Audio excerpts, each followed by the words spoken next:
कर्ण के जीवन की कहानी शौर्य, बलिदान और संघर्ष से भरी हुई है।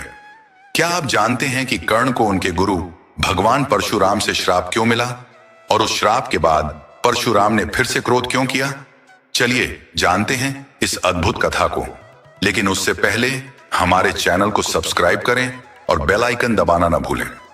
रामायण और महाभारत की दो शक्तिशाली कहानियां। भगवान परशुराम भगवान विष्णु के क्रोध से भरे अवतार, जिनसे स्वयं देवता भी डरते थे। उनके क्रोध के आगे बड़े से बड़े योद्धा झुक जाते थे। एक बार परशुराम ने अपने पिता के अपमान का बदला लेने के लिए 67 राजवंशों का अंत कर दिया। लेकिन उनके इसी क्रोध को शांत करने के लिए बजरंगबली ने उनसे कई महीनों तक युद्ध किया। परशुराम ने अपने जीवन में कई महान योद्धाओं को शिक्षा दी, जिनमें 3 ऐसे शिष्य थे जिनकी ताकत से स्वयं भगवान श्री कृष्ण भी प्रभावित थे। अगर ये 3 योद्धा महाभारत युद्ध में खुलकर लड़ते तो युद्ध 5 दिन में समाप्त हो सकता था। कर्ण का संघर्ष और श्राप। कर्ण, जिन्हें उनके दानवीरता और अद्भुत युद्ध कौशल के लिए जाना जाता है, गुरु परशुराम के शिष्य बने। लेकिन क्या आप जानते हैं कि कर्ण को परशुराम से शिक्षा प्राप्त करने के लिए झूठ बोलना पड़ा? उन्होंने खुद को ब्राह्मण बताया, जबकि वे सूतपुत्र थे। एक दिन जब भगवान परशुराम कर्ण की गोद में सिर रखकर सो रहे थे, तब एक बिच्छू ने कर्ण को डंक मारा। कर्ण दर्द सहते रहे ताकि उनके गुरु की नींद न टूटे।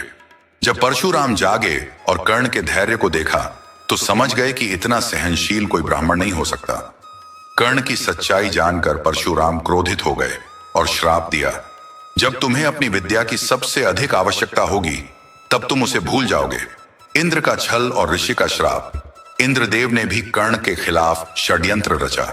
उन्होंने एक राक्षस को ऋषि के आश्रम से बछड़ा चुराने भेजा।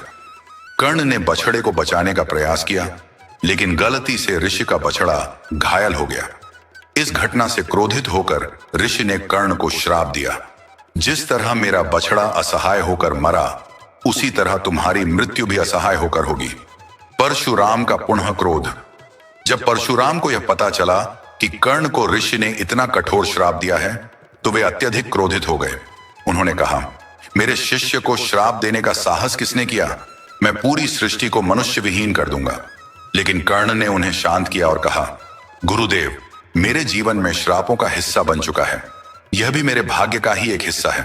परशुराम कर्ण के इस धैर्य और समर्पण से प्रभावित हुए और अंत में उन्होंने कर्ण को गले से लगा लिया। कर्ण की महानता। कर्ण एक ऐसे योद्धा थे जिनकी दानवीरता और वीरता अद्वितीय थी। अगर कर्ण पांडवों के पक्ष में होते तो महाभारत का परिणाम कुछ और ही होता। उनकी कथा हमें धैर्य, साहस और निस्वार्थता की सीख देती है। अगर आपको यह कहानी पसंद आई हो तो वीडियो को लाइक करें, चैनल को सब्सक्राइब करें और ज्यादा से ज्यादा शेयर करें। अगली बार फिर मिलेंगे एक नई कथा के साथ।